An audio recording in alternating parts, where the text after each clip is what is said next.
Hi guys. So இந்த மாதிரி India and இங்கிலாண்டோட India and இங்கிலாண்டோட மொதல் மேட்ச் வந்து கம்ப்ளீட் ஆகிருக்கு. அதுவும் அவங்க ஆடினது வந்து லீட்ஸ் இல்லை. அதில் வந்து அதில் வந்துட்டு இன்வைட் இங்கிலாந்து வந்து டாஸை ஜெயிச்சு சூஸ் டு பவுல் ஃபர்ஸ்ட்னு சொன்னாங்க. அண்ட் அவங்க வந்து அதுக்கு முன்னாடி பிளேயிங் லெவனா அதே மாதிரி தான் வச்சுருந்தாங்க. இந்த மாதிரி யாருன்னா ஜாக்ராலி, பென் டக்கெட்டு, அதுக்கப்புறம் Ollie Pope, Joe Root, Ben Stokes, Jamie Smith, அப்புறம் வோக்ஸு, கார்ஸு, ஜாஸ்டங்கு, அப்புறம் பஷீர் வந்தார். ஸோ அதான் அவங்க அதே மாதிரி தான் போனாங்க அவங்க பிளேயிங் லெவனில். அப்புறம் டீம் இந்தியா பார்த்தோம்னா ஜெய்ஸ்வால், கேஎல் ராகுல், அதுக்கப்புறம் சாய் சுதர்ஷன், சுப்மன் கில் நம்பர் 4 வந்தார். 5 பண்ணிட்டு 6 கருண் நாயர், 7 ஜடேஜா, 8 தாக்கூர், 8 வந்து ஷார்துல் தாக்கூர் வந்தார். நம்பர் 9 பும்ரா வந்தார். 10-11 வந்து பிரசித் கிருஷ்ணா அண்ட் முகமது சிராஜ் வந்தாங்க. ஸோ அவங்க வந்து பிளேயிங் லெவன் அதான் டீம் இந்தியாவோட பிளேயிங் லெவன் அண்ட் டீம் இங்கிலாண்டோட பிளேயிங் லெவன். ஸோ இந்த மாதிரி டீம் இங்கிலாந்து டாஸ் ஜெயிச்சு சூஸ் டு பவுல் ஃபர்ஸ்ட்னு சொன்னாங்க. அண்ட் அதுக்கப்புறம் டீம் இந்தியா பேட்டிங் ஆட வந்தாங்க. அண்ட் அதில் வந்து அவங்க வந்து டீம் இந்தியாவோட ஓப்பனர்ஸ் ஜெய்ஸ்வால் அண்ட் கேஎல் ராகுல் வந்து இந்த மாதிரி ஓப்பனிங் வந்து ஓப்பனிங்கில் கொஞ்சம் பால் கொஞ்சம் இந்த மாதிரி இந்த மாதிரி பேட்ஸ்மேன் கொஞ்சம் ட்ரபிள் பண்ணிச்சு.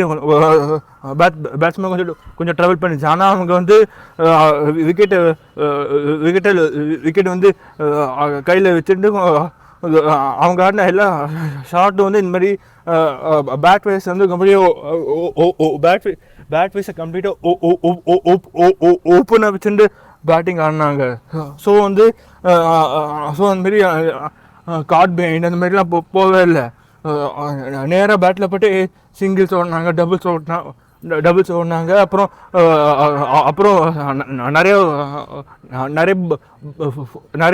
நிறைய ஃபோர்ஸ் அடித்தாங்க.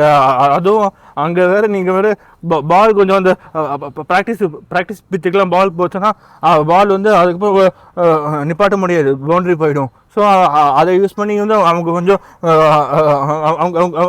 அந்த மாதிரி நிறைய பவுண்ட்ரிஸ் அடித்தாங்க, நிறையா சிங்கிள்ஸ் ஓடினாங்க,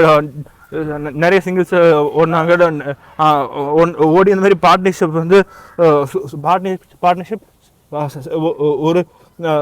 பார்ட்னர்ஷிப் போட்டாங்க. ஆனால் அதுக்கப்புறம் வந்தார் பென் ஸ்டோக்ஸ். பென் ஸ்டோக்ஸ் வந்தார் பால் போட. அவர் வந்தார். அப்புறம் டே ஒன்ல ஜஸ்ட் பிஃபோர் லஞ்சில் வந்து இந்த மாதிரி 2 விக்கெட்ஸ் தூக்கிட்டாரு. இந்த மாதிரி வந்து கேஎல் ராகுல் அண்ட் ஜெய்ஸ்வாலோட விக்கெட் போயிருச்சு. ஸோ அண்ட் அவங்க வந்து பிஃபோர் லஞ்ச் வந்து 2 விக்கெட்ஸ் விட்டாங்க. ஆனால் அதுக்கப்புறம்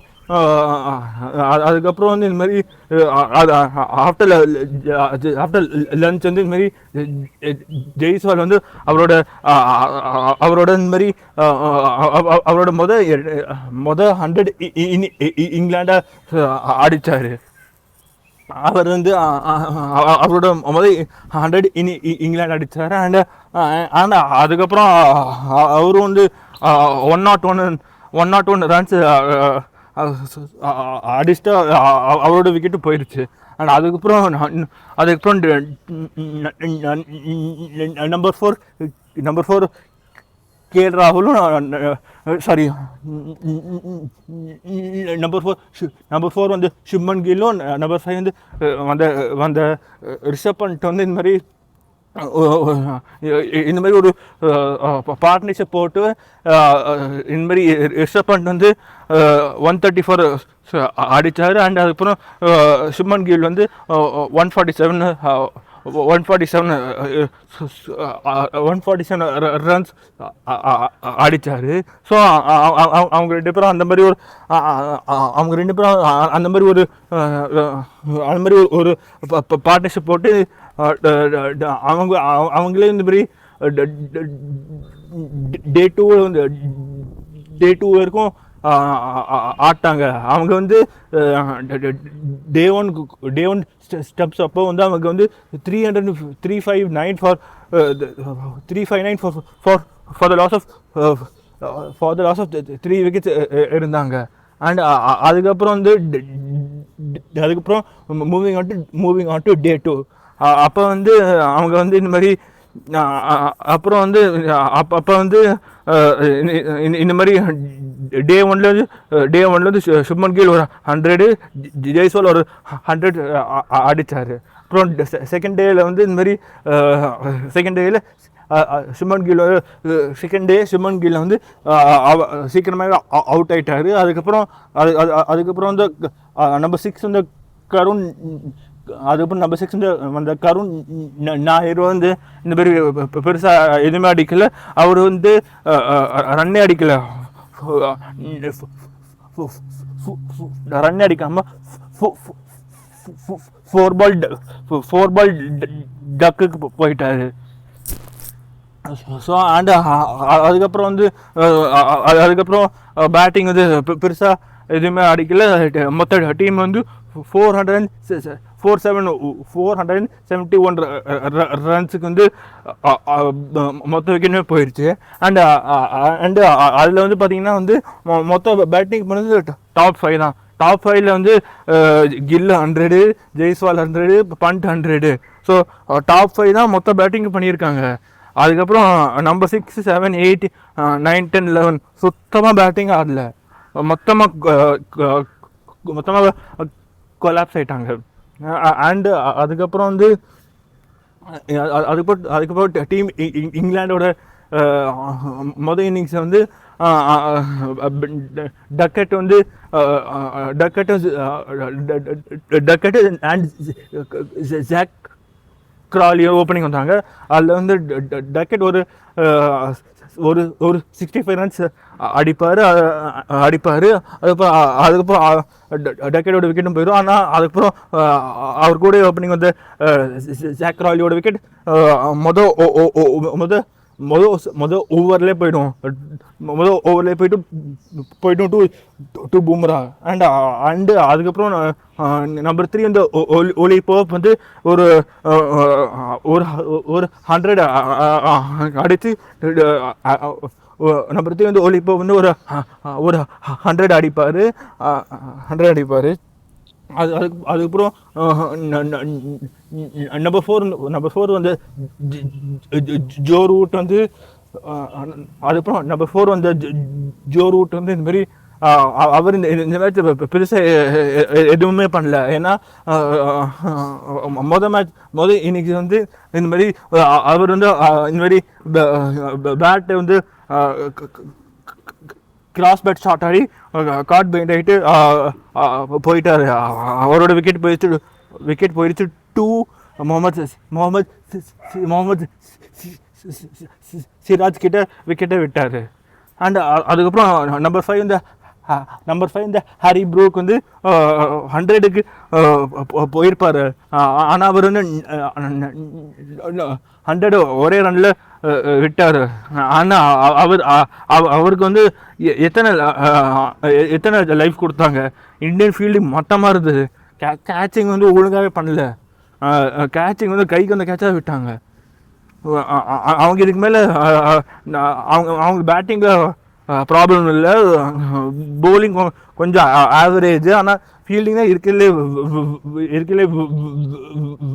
இருக்கலே வேர்ஸ்ட் ஃபீல்டிங் பண்ணாங்க. எத்தனை கேட்சை விட்டாங்க.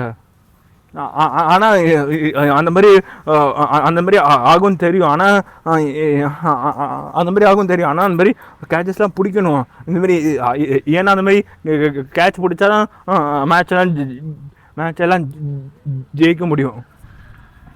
ஸோ டீம் இங்கிலாந்து வந்து அவங்க வந்து 465 அடித்தாங்க முதல் இன்னிங்ஸில். அவங்க வந்து டீம் இந்தியாவுக்கு வந்து 6 ரன் 6 ரன்ஸ் லீட் கொடுத்தாங்க. அந்த மாதிரி கொடுத்தாங்க. அண்ட் அதுக்கப்புறம் பும்ரா வந்து அவர் என்னமா பவுலிங் போடுறாரு.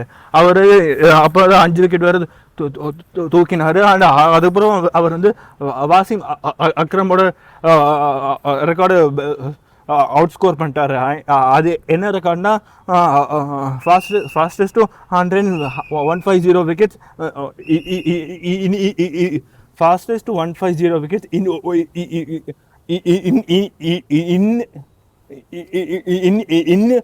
South Africa, England, Australia. அந்த மாதிரி கண்டிஷன்ஸில் இவர் தான் இப்போ ஃபாஸ்டஸ்ட்டு 150 விக்கெட்ஸ் வந்து அது வந்து பும்ரா தான். அது முன்னாடி வாசிம் அக்ரம் வச்சிருந்த ரெக்கார்டு அவுட் ஸ்கோர் பண்ணிட்டார் இவர் பும்ரா. ஆனால் அதுக்கப்புறம் போலிங் வந்து சப்போர்ட் வந்து யாருமே பண்ணல. பிரசித் கிருஷ்ணா வந்து ரன்ன பால் போயிட்டாரு. அவ்வளோ ரன்ஸு லீக் பண்ணுறாரு. அதுக்கு பதில் ஹர்ஷ்தீப் சிங்கே ஆடி இருக்கலாம். அவருக்காக கொஞ்சம் பால் கொஞ்சம் நகரும். ப்ளஸ் அவர்கிட்ட கொஞ்சம் லெஃப்ட் ஆர்ம்ஸ் சீம் வரும். ஸோ கொஞ்சம் எல்லோரும் ஒரே மாதிரி போட்டால் கொஞ்சம் டிஃப்ரென்ஸ் வரும். கொஞ்சம் டிஃப்ரென்ஸ் வரும். அதுக்கப்புறம் டீம் இந்தியாவோட பேட்டிங் வந்து டே த்ரீல லஞ்சுக்கு அப்புறம் டீம் இந்தியா பேட்டிங் ஆட வந்தாங்க. அப்போ வந்து டீம் இந்தியா 6 ரன் தான் வச்சுருந்தாங்க. லீடு வந்து 6 ரன் வச்சுருந்தாங்க. அண்ட் அதுக்கப்புறம் அந்த மேட்ச்சில் வந்து அந்த மேட்ச்சில் அந்த செகண்ட் இன்னிங்ஸில் வந்து இந்த மாதிரி டீம் இந்தியா வந்து ஓப்பனர்ஸ் ஜெய்ஸ்வால் வந்து 4 ரன்ஸில் விக்கெட்டை விட்டு போயிட்டார். அது வந்து அவர் வந்து என்ன பண்ணுறது, செம்ம பால் காட் பைண்டே போயிட்டார். அண்ட் அதுக்கப்புறம் வந்து அவர் கூட ஓப்பனிங் வந்த கேஎல் ராகுல் வந்து அவர் வந்து இந்த மாதிரி செம்மையாக ஆடினார். என்ன அவர் அடித்த கவர் டிரைவ்லாம் பார்த்துட்டே இருக்கலாம் போல இருக்கு. செம்ம கவர் டிரைவ். அதுவும் பேட்டோட ஃபேஸ் கம்ப்ளீட்டாக ஓப்பனாக வச்சு பாலில் வந்து அப்படியே ரொம்ப ஓங்கி அடிக்கல, கொஞ்சம் அப்படியே தள்ளி விட்டாது. பார்க்கறதுக்கு செம்மையாக இருந்துச்சு. அண்டு அவர் வந்து 143 ரன்ஸ் அடிப்பார். அண்டு அதுக்கப்புறம் நம்பர் 3 வந்த சாய் சுதர்ஷன் வந்து 30 ரன்ஸ் அடித்தார். ஆனால் அவர் இந்த மேட்ச் வந்து பெருசாக எதுவுமே பண்ணல. அது விட்டுலாம். அது ஏன்னா அவருக்கு தான் முதல் மேட்ச்சு கொஞ்சம் டெபியூ மேட்ச் ப்ரெஷர் இருக்கும். ஸோ அதில் அவர் கொஞ்சம் பெர்ஃபார்ம் பண்ணல. ஆனால் அவர் பேக் பண்ணலாம். ஏன்னா அவர் வந்து கரெக்டான பிளேயர் ஃபார் திஸ் ஃபார்மேட் வேறு. ப்ளஸ் அவர் அங்கே போய் கவுண்டி வேறு ப்ளஸ் அங்கே போய் கவுண்டி வேறு ப்ளே பண்ணியிருக்கார். ஸோ அவருக்கு அந்த எக்ஸ்பீரியன்ஸ் இருக்குது. ஸோ அவரை பேக் பண்ணணும். அதுக்கப்புறம் சுமன் கில் வந்தார். அப்புறம் சுமன் கில் நம்பர் 4 வந்தார். அவரும் விக்கெட்டு அவர் 8 ரன்ஸ் அடிச்சுட்டு போயிட்டார். அண்ட் அதுக்கப்புறம் நம்பர் 5 வந்து வைஸ் கேப்டன் ரிஷப் பண்ணிட்டு வந்தார். அவரும் கேஎல் ராகுல் ஒரு 200 ரன் பார்ட்னர்ஷிப் போட்டாங்க. அண்ட் அதில் வந்து பண்ட் வந்து செகண்ட் இன்னிங்ஸ் ஒரு ஒரு ஒரு 100 ரன்ஸ் அடித்தார். அப்புறம் அவர் பேக் டு பேக் அவர் வந்து இந்த இன்னிங்ஸ் இந்த மேட்ச் வந்து பேக் டு பேக் ஹண்ட்ரட்ஸ் வேறு பேக் டு பேக் ஹண்ட்ரட்ஸ் வேறு ஸ்கோர் பண்ணியிருக்காரு. அண்ட் அந்த மாதிரி பண்ணதில் அந்த மாதிரி பண்ண முதல் விக்கெட் கீப்பர் பேட்ஸ்மேன் வந்து ரிஷப் பண்ட் தான். அந்த ரெக்கார்ட் வேறு வச்சிருக்காரு இப்போ ரிஷப் பண்ட். அண்ட் ப்ளஸ் இந்த மேட்ச் வந்து ரிஷப் பண்ட் வேறு விக்கெட் கீப்பராக வந்து 150 டிஸ்மிசல்ஸ் வந்து கம்ப்ளீட் பண்ணிட்டாரு. ஆஸ் அ விக்கெட் கீப்பர் வந்து முடிச்சிட்டாரு அந்த ரெக்கார்டு. அண்ட் அதுக்கப்புறம் இந்த டீம் இந்தியாவோட செகண்ட் இன்னிங்ஸ்லையும் நம்பர் 6, 7, 8 நம்பர் 6க்கு அப்புறம் யாருமே பேட்டிங் ஆடல. திரும்பியும் பேட்டிங் கொலாப்ஸ் ஆச்சு. அண்ட் அதுக்கப்புறம் டீம் இந்தியா வந்து 376க்கு எல்லா விக்கெட்டும் போயிடுச்சு. அவங்களுக்கு டார்கெட் வந்து அவங்க இந்தியா 366க்கு எல்லா விக்கெட்டும் போயிடுச்சு. அவங்க டார்கெட் வந்து 371 போச்சு டார்கெட்டு. அண்ட் அதுக்கப்புறம் அவங்க வந்து அதை வந்து ஈஸியாக முடிச்சிட்டாங்க. அதுக்கப்புறம் வந்து டக்கெட் வந்து 143 ரன்ஸ் அடித்தார். அதுக்கப்புறம் ஜோ ரூட் வந்து 30 runs, Jamie Smith 44 runs out ஆகலை. அண்ட் அதுக்கப்புறம் அவங்க பேட்டிங்கில் வந்து இந்த மாதிரி எல்லாருக்கும் கான்ட்ரிபியூட் பண்ணாங்க. ஸோ அவங்க பேட்டிங் வந்து இந்த மாதிரி நம்பர் 1 to நம்பர் 10 வரைக்கும் பேட்டிங் வச்சுருக்காங்க. அவங்க டீமில் 10 வரைக்கும் ஆல்ரவுண்டர்ஸ் இருக்காங்க. ஆனால் எல்லா டீமும் அந்த மாதிரி நம்ம இந்தியாவும் அந்த மாதிரி ஆகணும் தான் ஷர்துல் தாக்கூர் வந்து ப்ளே பண்ணாங்க. அவர் பேட்டிங் ஒழுங்காக போடல, போலிங் ஒழுங்காக பண்ணல. அவர் போலிங் போட்டு 2 இன்னிங்ஸு வெறும் 2 விக்கெட் தான் தூக்கியிருக்காரு. ப்ளஸ் அவருக்கு போலிங்கே அவ்வளோ தரல. நீங்கள் அவங்களுக்கு டாக்கூர் மேலே அவ்வளோ அவங்களுக்கு ஷர்துல் தாக்கூர் மேலே அவ்வளோ கான்ஃபிடன்ஸ் இல்லைன்னா ஏன் ஆடுறீங்க? அதுக்கு பதில் ஹர்ஷதீப் சிங் ஆடி இருக்கலாம், இல்லைன்னா குல்தீப் யாதவ் கூட வச்சுருக்கலாம். அவர் வந்து லெஃப்ட் ஆர்ம் சைனா மேன் வேறு. ஸோ கொஞ்சம் ப்ளே பண்ணியிருக்கலாம். பால் கொஞ்சம் ஹாட் பால் கொஞ்சம் டேர்ன் ஆச்சு. ஸோ அவர் கொஞ்சம் விக்கெட்டு தூக்குவார் தான். அவரை ப்ளே பண்ணியிருக்கலாம். ஏன் இந்த மாதிரி ஷர்துல் தாக்கூருக்கு போனாங்களே தெரியல. சப்போஸ் உங்களுக்கு அந்த மாதிரி அவரை மாதிரி இந்த மாதிரி பேட்டிங் ஆடுவாங்க, கொஞ்சம் பவுலிங் போடுவாங்கன்னா நீங்கள் நிதிஷ்குமார் ரெட்டியே ஆடி இருக்கலாம். நிதிஷ்குமார் ரெட்டி வந்து ஒரு ஆஸ்திரேலியாவில் ஒரு 100 வரை வச்சிருக்காரு. ஸோ அவரை ப்ளே பண்ணியிருக்கலாம். அவர் கொஞ்சம் ஃபாஸ்ட் பவுலிங் பண்ணுவார். ஸோ நீங்கள் அவருக்கே போயிருக்கலாம். ஏன் இந்த மாதிரி ஒரு ஸ்லாட்டை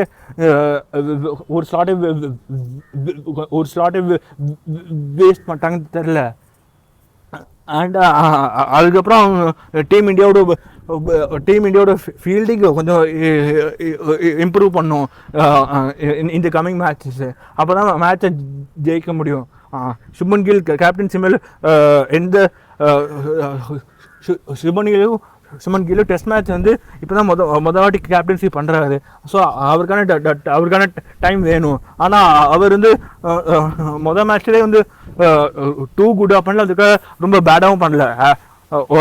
பண்ணுறது. ஆனால் அதுக்கான கேப்டன்ஷிப் பொட்டென்ஷியல் அவர்கிட்ட இருக்குது. ஸோ அவர் வந்து அப்படியே ஆனால் அதுக்கப்புறம் அவங்க என்ன பார்க்கணுன்னா செகண்ட் மேட்ச்சுக்குள்ளே போகிறப்போ வந்து இந்த மாதிரி என்னெல்லாம் மாற்றணும்னா இந்த மாதிரி நம்பர் 5க்கு அப்புறம் பேட்டிங் இல்லை, அவங்க அதை பார்க்கணும். அவங்க அதுக்கு போல என்ன பண்ணனா அவங்க அதுக்கு என்ன பண்ணனா இந்த மாதிரி ஷர்துல் டாக்கூர் பதில் நிதிஷ்குமார் ரெடியாக ப்ளே பண்ணலாம். ஸோ கொஞ்சம் ஒரு பேட்டிங் ஆப்ஷன் வரும். ஸோ அவங்க அந்த மாதிரி போகலாம். அண்ட் அதுக்கப்புறம் வந்து இவங்க வந்து பிரசித் கிருஷ்ணாக்கு பதில் ஹர்ஷீப் சிங்கை ஆடணும். அவரும் ஹர்ஷீப் சிங் கொஞ்சம் பும்ராக்கு சப்போர்ட் பண்ணலாம். ஏன்னா இப்போ வந்து இந்த மேட்ச்சில் அவர் ஒருத்தர் மட்டும் தான் மொத்த பவுலிங்கும் கேரி பண்ணுறாரு. ஸோ அவங்க அந்த மாதிரி இந்த சேஞ்சஸ்லாம் பண்ணும். டீம் இங்கிலாந்து வந்து எந்த இதுவே மாற்ற மாட்டாங்க, இதே மாதிரியும் வராங்க, இந்த மாதிரியும் வந்துடுவாங்க. ஏன்னா இந்த மேட்ச் அவங்க ஜெயிச்சிருக்காங்க. ஸோ அவங்க அதே மாதிரி தான் வருவாங்க. அண்டு டீம் இந்தியா வந்து மோஸ்ட்லி வந்து என்ன கேட்டால் இந்த மாதிரி 2 சேஞ்சஸ் பண்ணும். ஷர்துல் டாக்கூர் பதில் நிதிஷ்குமார் ரெட்டி அண்டு பிரசித் கிருஷ்ணா பதில் ஹர்ஷீப் சிங் உள்ளே வரணும். ஸோ அப்புறம் அவங்க ஒன்று இல்லைன்னா என்ன பண்ணலான்னா இந்த மாதிரி ஹர்ஷீப் சிங்குக்கு பதில் குல்தீப் யாதவ் கூட ஆடலாம். ஏன்னா செகண்ட் மேட்ச் வந்து பர்மிங்ஹாமில் 2 ஜூலை அன்னைக்கு பர்மிங்ஹாமில் செகண்ட் மேட்ச்சு. அங்கே கொஞ்சம் பால் கொஞ்சம் வந்து இந்த மாதிரி ஸ்பின்னர்ஸ் கொஞ்சம் சப்போர்ட் பண்ணும். ஸோ அதுக்காக அவங்க குல்தீப் யாதவ் கூட ப்ளே பண்ணலாம். அவர் left arm chinaman. So அவர் வேறு லெஃப்ட் ஆம் சைனா மேன். அவர் வந்து அங்கே போட்டான்னா வந்து இந்த மாதிரி டீம் இங்கிலாண்டில் பென் டக்கெட், ஜோ ரூட் 2 பேர் தான் இருக்கிறதுலே அவங்களுக்கு வந்து அவர் Joe Root and Ben Duckett தான் டீம் இங்கிலாண்டுக்கு வந்து இது மாதிரி ஸ்பின் ஹிட்டர்ஸ் தான் அவங்க 2 பேர் தான். ஸோ அவங்க அந்த மாதிரி அவங்க டீம் இந்தியா அந்த மாதிரி கூட போகலாம். இந்த மாதிரி ஹர்ஷீப் சிங் பதில் இந்த மாதிரி பிரசித் கிருஷ்ணா பதில் எது ஹர்ஷீப் சிங் இல்லைன்னா குல்தீப் யாதவ் கூட ப்ளே பண்ணலாம். அண்டு அவங்க ஷர்துல் டாக்கூரை வந்து அவ்வளோ போலிங் தரலைன்னா அவங்க நிதிஷ்குமார் ரெட்டி தான் ப்ளே பண்ணணும். ஸோ அவங்க அதெல்லாம் பண்ணால் அந்த மாதிரி ஜூலை செகண்ட் மேட்ச் வர இருக்குது. பார்க்குறதுக்கு சூப்பராக இருக்க போகுது. தேங்க்யூ ஃபார் வாட்சிங். Please like, share.